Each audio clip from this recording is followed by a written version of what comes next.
Bom, gente, hoje o texto da aula, né, é a identidade cultural na pós-modernidade. Esse texto foi um dos textos base para o trabalho que eu fiz na dissertação, onde eu procurava ver também uma questão de identidade docente. E para pensar sobre identidade docente, no mínimo eu fui ver o que o Hall falava. O Stuart Hall é bastante importante para a gente estudar quando fala de cultura, né? Lembrando uma discussão, né, que eu tive com a Luciana, que até deve estar aqui mais para baixo na página, falando sobre aquele vídeo que eu mandei sobre o marxismo, né, e ela perguntou se o Marx fala de propriedade, de produtos industriais, né? Porque é aquele meio que ele estava vivendo. Mas e a cultura também é uma forma de poder, de perpetuar formas de vida, visões de mundo, né? Onde uns pertencem a uma cultura dominante, outros não. E aí, quem vai dar um traço nesses questionamentos aí é o Stuart Hall, um deles, né? Então ele é um cara bem interessante para a gente pensar se a gente for pensar em cultura. Então, assim, para esse texto da aula de hoje, eu separo aqui o capítulo 1 e 2 como relevantes. Capítulo 1 e 2 mesmo. O livro é pequeno, eu estou, na verdade, com o texto aqui, que eu imprimi no meu bolsa Xerox, que eu tenho aqui na universidade. Aí eu imprimi esse texto aqui. Então, acho que, assim, pelo que eu vi, né, pela minha leitura, o interessante para a aula e para o tema de debate do,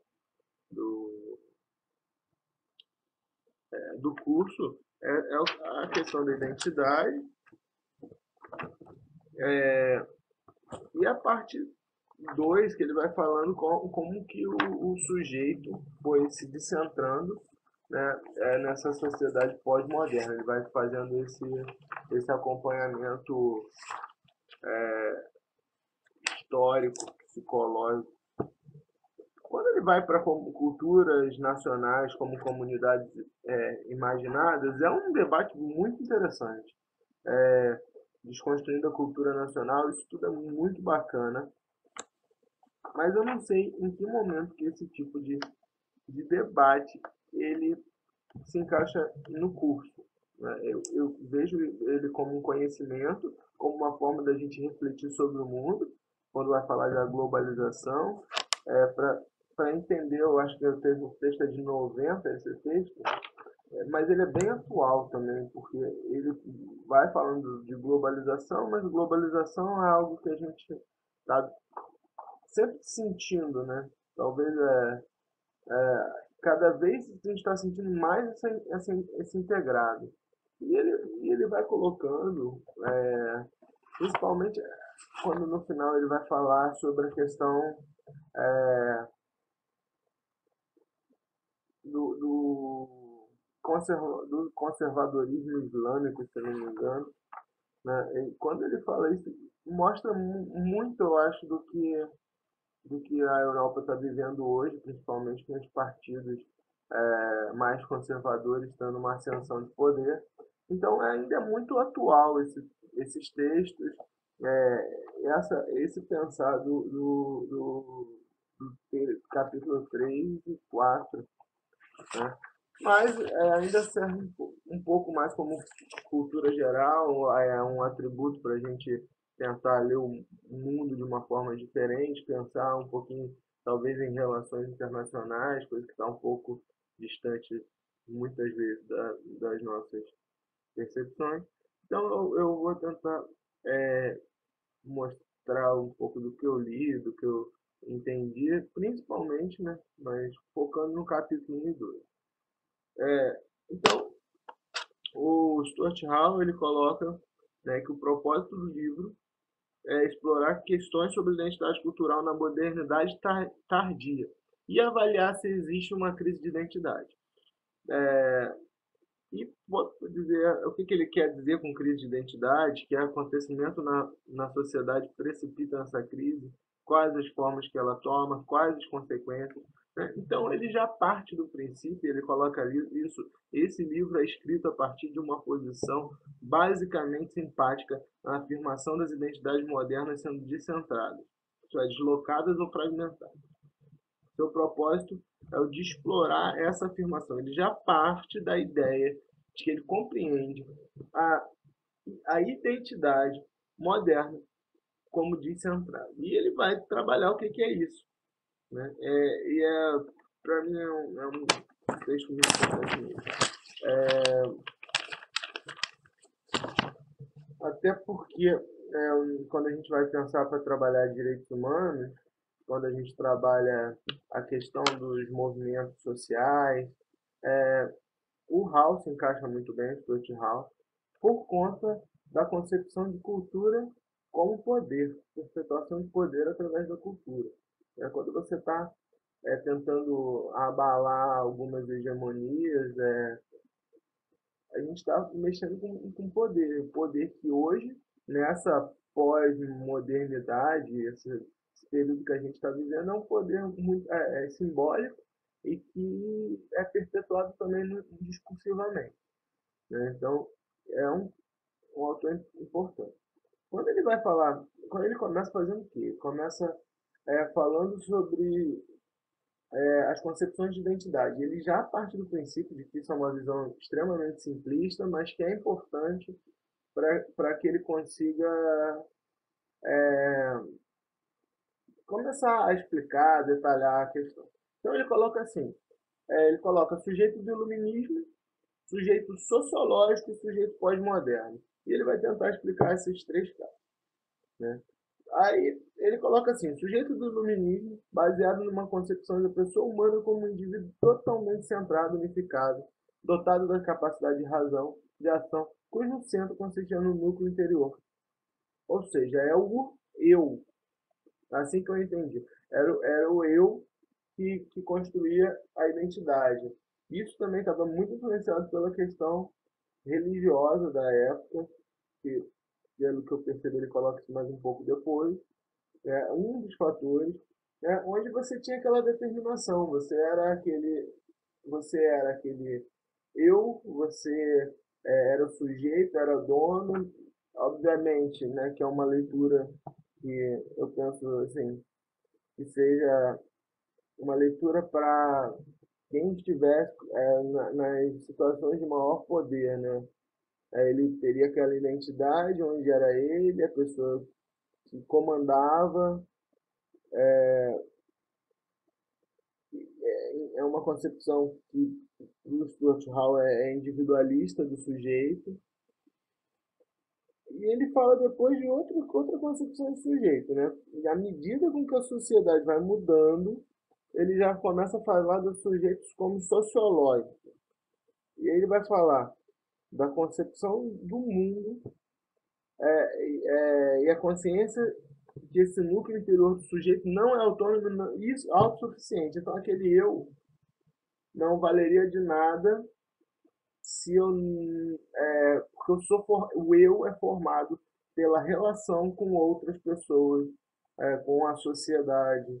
Isso foi um avanço, né? Pelo que parece, que ele coloca, como se fosse uma linha, né? Começa com o sujeito do iluminismo, depois ele vai para falar do sujeito sociológico, e vai dizer que o sujeito sociológico de uma outra época ele já estava pensando no eu e na relação com a sociedade. O sujeito antes era autossuficiente, era dono da razão, dono da ação e de tudo, agora ele já não é mais. No momento seguinte, já pode ser pensado como a identidade, né, aquilo que constrói o sujeito, é formada na interação entre a sociedade e o eu. Ele chama isso de sujeito sociológico e, pelo que eu entendo, né, ele vai falando que o tempo vai passando, as questões vão acontecendo. Eu acho que é importante porque isso relaciona também com o filme, também com o texto. Agora que ele vai mostrando que o tempo vai passando. E é, é interessante é que a identidade, ele coloca aqui, pelo menos eu estou aqui na página 2, mas a identidade, na concepção sociológica, preenche o espaço entre interior e exterior. Ele é uma. Ele coloca que a identidade costura o sujeito à estrutura. Ele, a identidade faz com que tenha uma estabilidade do sujeito no mundo, aquele cara que se sente bem de habitar, de viver, de estar naquele ambiente social. O eu interagindo perfeitamente com a estrutura, gerando uma sensação boa, né? E aí eu tento pensar naquela ideia de vontade de potência, quando você se sente bem num lugar, porque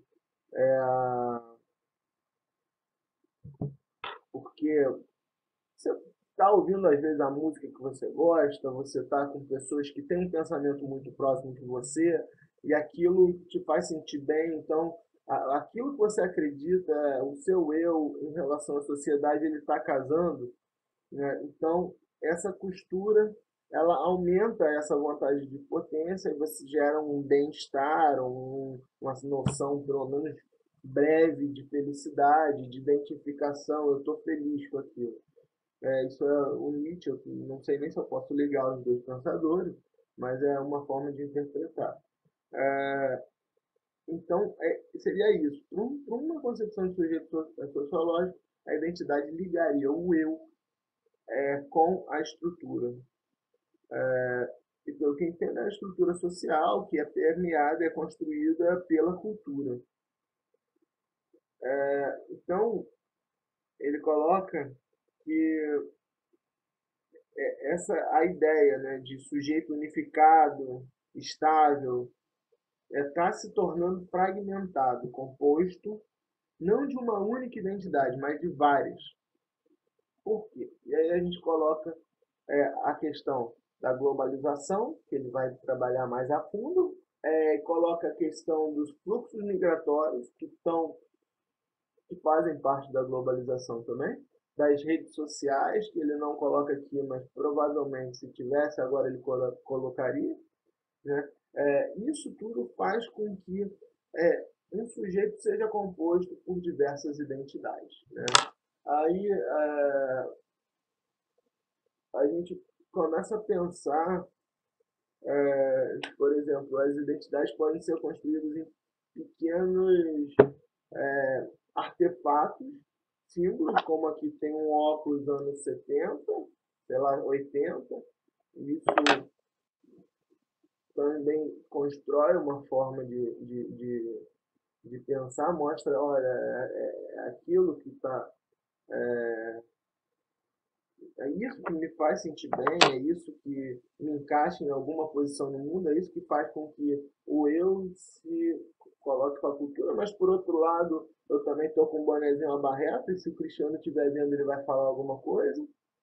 Aí você junta os dois, poxa, você tem dois elementos de culturas diferentes, né? Porque um talvez signifique, vá mais para o campo de um rock, outro talvez mais para o campo de um hip hop, estou com o meu trombone aqui do lado. Então, o eu seria construído por diversas culturas. Da mesma forma que eu penso, estou pensando no rap, no rock, no trombone, eu estou com um monte de livro de ensino de ciências do lado e falando para frente de uma câmera, porque hoje em dia, por mais que a internet daqui seja uma porcaria, vocês em algum momento vão estar me escutando e eu vou tentar contribuir e depois eu vou escutar vocês. Então, esses sei lá quantos mil quilômetros de distância que está separando, ele não é mais tão fixo, né? Tem o avião, tem a internet, a rede social, diversas informações de diversos campos e diversas culturas que fazem a gente se sentir bem,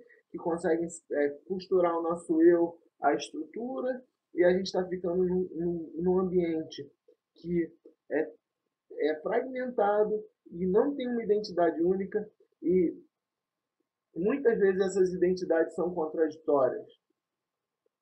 Isso é interessante e talvez pode ser representado por um ponto aqui que eu vou pegar, mas é que eu fui à Ilha de Marabá esse tempo e veja aqui, essa aqui é a Nossa Senhora de Nazaré, padroeira da Amazônia, do Norte, né? E se a gente olhar o manto dela, ela é construído por é, simbologias da cultura marajoara. Então, essa construção da a cultura, ela tá cada vez ela se mostra mais, os híbridos culturais estão mais intensos, estão mais perceptíveis, né? E ele vem mostrando isso como um momento que a gente está vivendo. Não tem uma identidade fixa, mas porque a própria cultura não é algo, nunca foi, na verdade, ele coloca isso, algo tão fixo. Mas as mudanças demoravam um certo tempo para acontecer antes, e hoje em dia é muito mais rápido, o que nos gera uma percepção de liquidez. Liquidez é isso aqui, é a água, eu tento pegar essa água, eu não consigo. A cultura, ela está em constante movimento, é essa sensação que a gente está vivendo, e é um pouco disso que, que é o momento que ele quer falar para a gente. Então, ele traz o Giddens, né, nas sociedades tradicionais, o passado é venerado e os símbolos são valorizados porque contêm e perpetuam a experiência das gerações. A gente consegue ver essas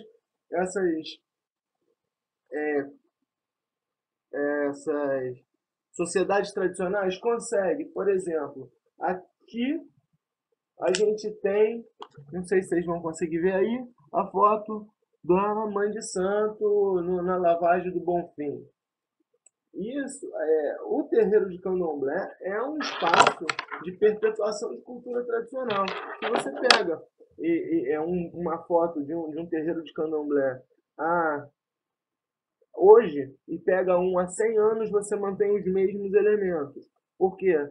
E tem quem fale isso, aquele microcosmo, né? Ele precisa se manter num tradicionalismo, porque se ele estiver sempre na constante mudança, ele se perde. Porque é muito pequeno, é muito pouco, é muito. Tem muito poucos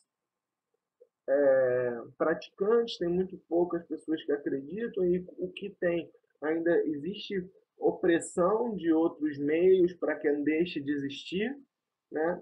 E a forma de manter esse tradicionalismo é a forma de perpetuar a identidade, perpetuar a experiência das gerações e mostrar. Então a tradição ela vai lidar com aquela atividade de uma forma muito mais intensa do que, por exemplo, é,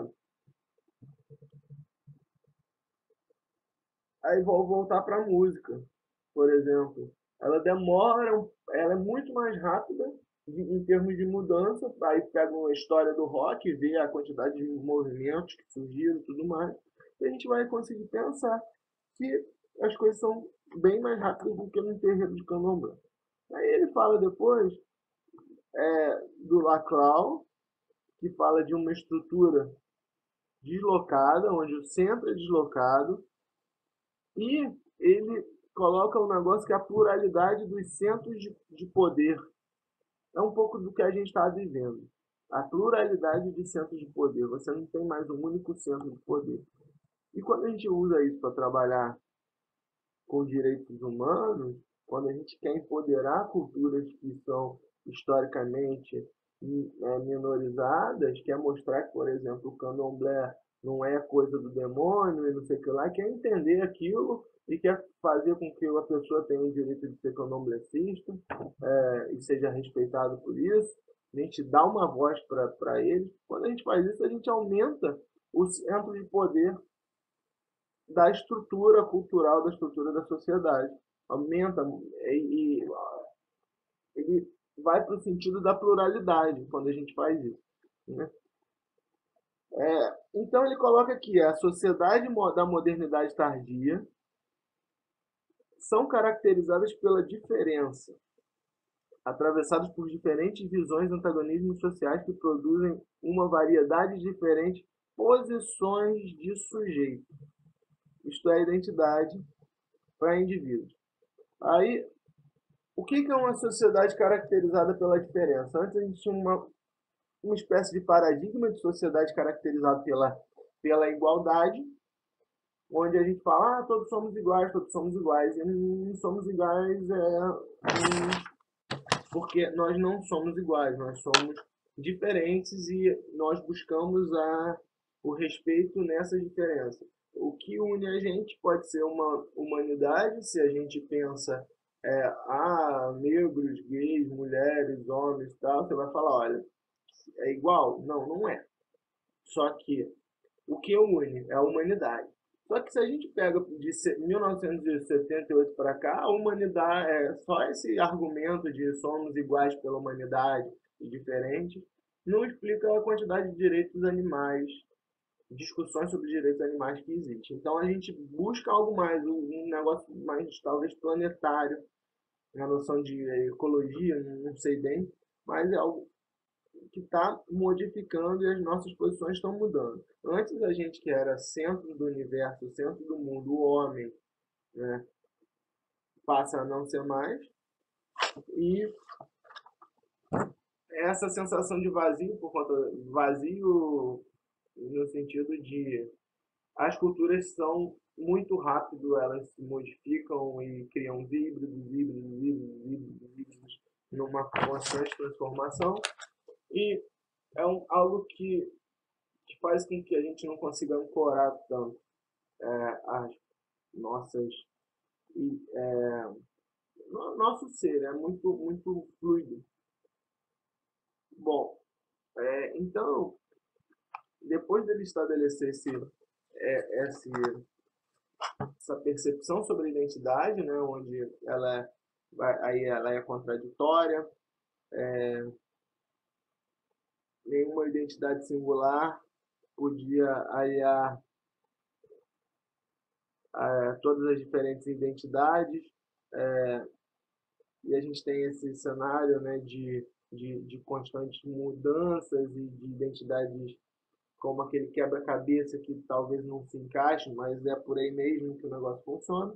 Aí depois ele tenta mostrar como que ele chama de nascimento e morte do sujeito moderno.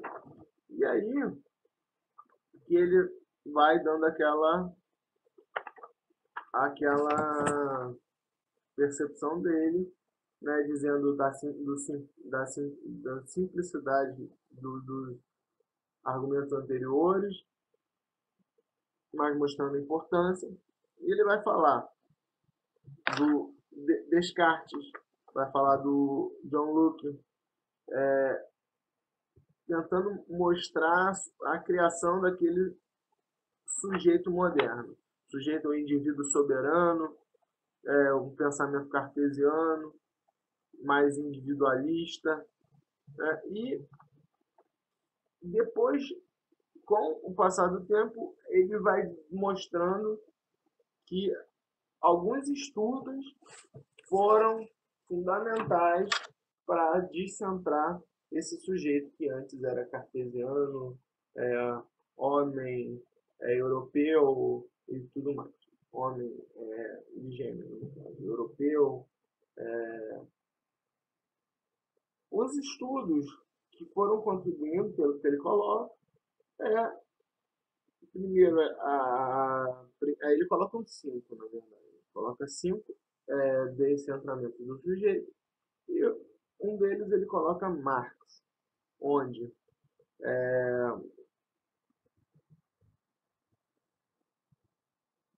o ser humano, né, o que seria o eu, porque para Marx a gente estaria extremamente ligado e imbricado na nossa história. Então, se tem uma estrutura que consegue conduzir as nossas ações historicamente, eu já não seria mais senhor do meu eu. Então, isso ajuda a jogar o sujeito para o lado de fora. Não sou mais eu, Roberto, quem manda nas coisas, ou quem tem as ações, ou aquela noção de liberdade, talvez, pelo que eu percebo, tenha ido um pouquinho para o lado. Beleza.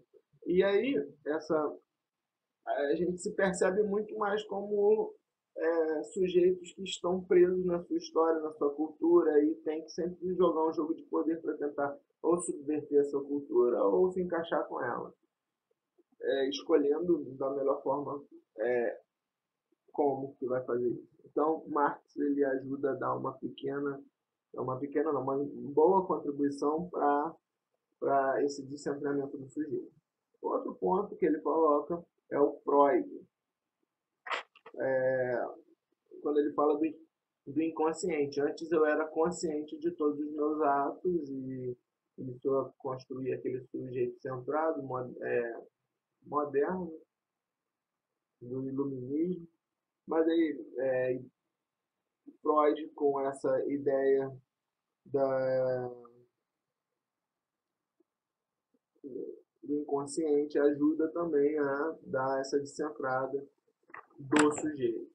Outro ponto que ele coloca também é o Lacan, quando o Lacan apresenta a relação da criança, pelo que entendi, é o seguinte, a, a impossibilidade dela, né, de ser diferente daquele começo, o espelho, né? Ele coloca a criança, o olhar do espelho, ele começa a olhar o outro e começa a copiar, e ela vai fazendo esse aprendizado, pelo que eu entendi, pela, pela, ele vai fazendo esse aprendizado pela cópia, né? Aí o Althusser, ele também usa essa metáfora para falar da ideologia. Então a gente vai aprendendo pela cópia. Então eu já não sou mais dono da história porque eu sou condicionado a ela também. Eu já não sou mais dono do meu consciente por conta da existência e todos os estudos do inconsciente. Eu não sou mais senhor da minha própria aprendizagem, porque muitas vezes eu estou atrelado à cópia, ao olhar do outro, e ainda assim existe uma estrutura ideológica que faz com que a gente haja de determinada maneira. Então as coisas estão ficando cada vez mais amarradas para o sujeito, que era antes senhor de si, poderoso, ia perpetuar as ideias, conseguia ter a sua identidade. Então o sujeito começa a ficar cada vez mais descentrado. Outros pontos é o Suossu, que eu falei corretamente, né, que vai falar também da questão da linguagem, né? Quem sou esse eu? Eu só sou eu em relação ao outro. Né? Então, a própria estudo da linguagem foi outro estudo que ajudou a, a gente a pensar na questão do sujeito, que ajudou a gente a pensar, não, ajudou o Stuart Hall a pensar em como que o sujeito foi se descentrando. E por fim não. Mas outro ponto que ele coloca é o Foucault, a questão do poder disciplinar, a gente sempre sendo dócil ou tentando ser dócil, afinal, eu estou gravando um vídeo aqui, porque sei a importância de estar participando, mas poderia jogar tudo pro alto e falar, eu estou revoltado, não vou fazer vídeo, não sei o que lá, porque a internet está ruim e jogar tudo pro alto. Mas eu não faço isso, porque querendo ou não, eu já sou docilizado pela educação. A educação mesmo é um princípio transformador, mas é um princípio conservador de docilização dos corpos. Quando o Foucault ele coloca a questão da docilização, a gente está sendo dominado a todo momento. Tem algumas coisas que ajudam mais ainda a gente se sentir dominado. Ele vai falando disso, algumas coisas não, alguns espaços. Aí ele vai falando das oficinas, quartéis, escolas, prisões, hospitais, clínicas. Ele vai mostrando a importância do estudo do Foucault, né, sobre como que a gente não é senhor de si. Falando do sujeito dos disciplinares, e por fim o autor ele cita o feminismo, o movimento feminista, que também ajuda a descentrar esse sujeito antes homem, europeu, não sei o que lá, e outros muitos, né? Aí ele coloca aqui, o feminismo questionou o dentro, o fora, o privado e o público. O slogan do feminismo era o pessoal é político. Então a gente tem uma percepção. Ontem eu estava conversando com o barbeiro, eu comecei a conversar aqui, depois vocês vejam a foto no Facebook, muito legal o cara. E ele falou, gente, tudo é política. Caramba, essa visão de que tudo é política é uma visão grandiosa, porque eu vejo gente terminando a faculdade, ou às vezes até aí, ou eu em alguns momentos, que não percebe que as relações de poder e política estão a todo momento. Estão a todo momento. E o feminismo foi, segundo o autor, um dos pontos de grande questionamento disso. Então, seja tudo é política, as relações de poder rolam, você não é mais dono do seu consciente de uma forma tão ampla, você é preso à sua história. Então, todo esse cenário faz com que as identidades, para eles, estejam cada vez mais o sujeito está cada vez mais descentrado, o que faz com que as identidades sejam fragmentadas e essas identidades fragmentadas constroem um pouco do que a gente está sendo, múltiplo, fluido, líquido, né, ligado a vários aspectos diferentes de identidade num único momento, e esse momento é temporal, porque no momento seguinte vai mudar. Então, esse foi mais ou menos os pontos que ele colocou aqui, que eu vejo que são muito importantes para a gente, que eu acho que é para pensar essa noção da cultura.